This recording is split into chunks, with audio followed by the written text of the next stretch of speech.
בסדר. שלום. המנורים נכנסו. שלום, שלום לאמא. זה המצע אורגולה. שלום לאמא. מה קורה?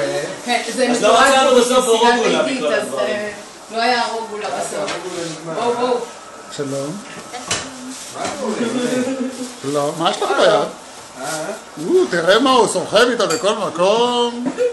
בכל מקום. תראה מה זה מביא אותך לכאן בשביל ש... וואלה, לבשל. עובד פה כמו חמור. קצת שמן? מה, אבל הנה סידרו לו מאוורר וזה. מה, תנאי עבודה. זה הביאו מטירה שם, מהגליה של הדואר. רגע, יש איזה מתכון לכבוד הניצחון? חוגגים היום. בורגר. וגם ישבתם עם שתי טלוויזיות? CNN, BBC אתם גם הייתם בעד זה? ורומני. בעד השחורים. יש דילם. שחור, ראיתי ש"ס ניצחה את השכם הזה. 97% מהשחורים מצביעים לאובמה. זה ענק. זה פשוט לא אתה יאמן. יודע מי זה 3% הזה? זה קונדוליסה רייס.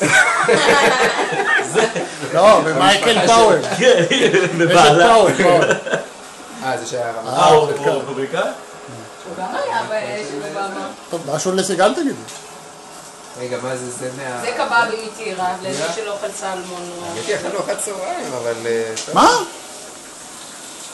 באים עם רונן, כשרונן פה, צמים כל היום. מה זה? זוהר מתגעגע. 4S, 8T, XW. גם ניצח.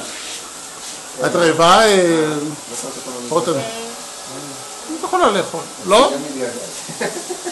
מה, איך הולך לך? מה קורה אצלנו? אנחנו כבר יודעים.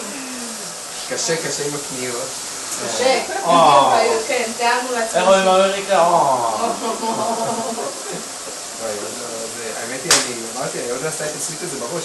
כבר שלחת לרשימת זה, אברקומבי אמרתי לה, היא תמיד יכולה לקנות. לבד? רוצים אחר כך להחזיר. היא ראתה וזה, והיא לא יודעת. תגיד לה שלא מה, לדבר על זה שלוקחים, שלחי אימייל לזוהר, תגידי מה שווה. נכון? היא צריכה לשלוח אימייל לזוהר, שתגיד לה מה שווה, ואז היא תשלח לסיגל מה היא רוצה. בדיוק. לפחות תשאלי שהוא תספיק.